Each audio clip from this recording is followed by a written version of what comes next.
An American millionaire from a prominent New York family has been arrested on suspicion of murder after appearing to admit to several killings. Robert Durst was recorded saying in private that he had killed them all soon after being asked in an interview about the death of a friend in 2000. The 71-year-old has always maintained his innocence since Susan Berman's murder.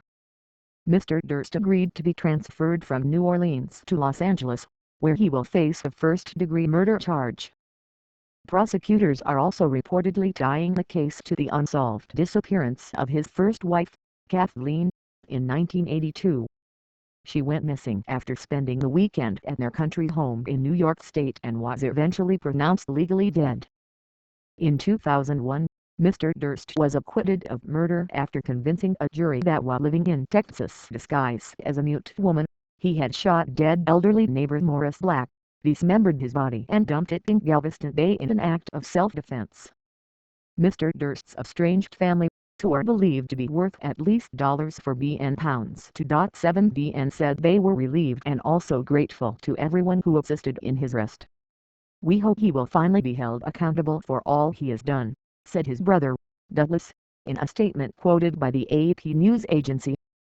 Mr. Durst was arrested by FBI agents acting on an arrest warrant issued by Los Angeles prosecutors as he walked into a hotel in New Orleans where he had checked in under a false name. He was remanded in custody pending a hearing on Monday. Mr. Durst's lawyer, Chip Lewis, said his client would continue to maintain his innocence. Los Angeles police said the arrest resulted from investigative leads and additional evidence that has come to light in the last year. But Mr. Lewis said he had no doubt the arrest was orchestrated in coordination with an HBO documentary, The Jinx, The Life and Deaths of Robert Durst, which included a lengthy interview with Mr. Durst.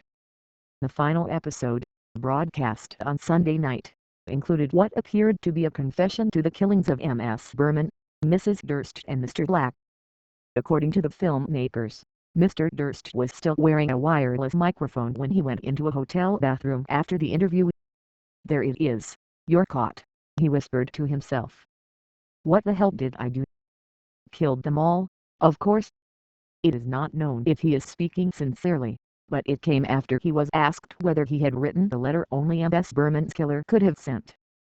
The filmmakers found similarities between handwriting on a letter from Mr. Durst to Ms. Berman and that on an anonymous note sent to police alerting them to a dead body in the victim's home. The word Beverly is also misspelled as Beverly on both documents.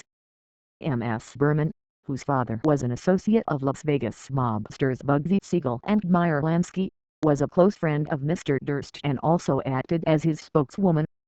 She was shot in the back of the head at her home in Los Angeles as investigators from New York prepared to question her over the disappearance of Kathleen Durst.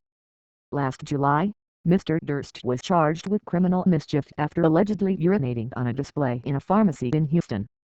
5 months later, he appeared in court in New York on charges of trespassing on property belonging to his family. The Durst organization owns 11 skyscrapers in Manhattan, including One World Trade Center. Mr. Durst formally cut ties with his family and the company in 2006 in return for a settlement of about £65M, £45M.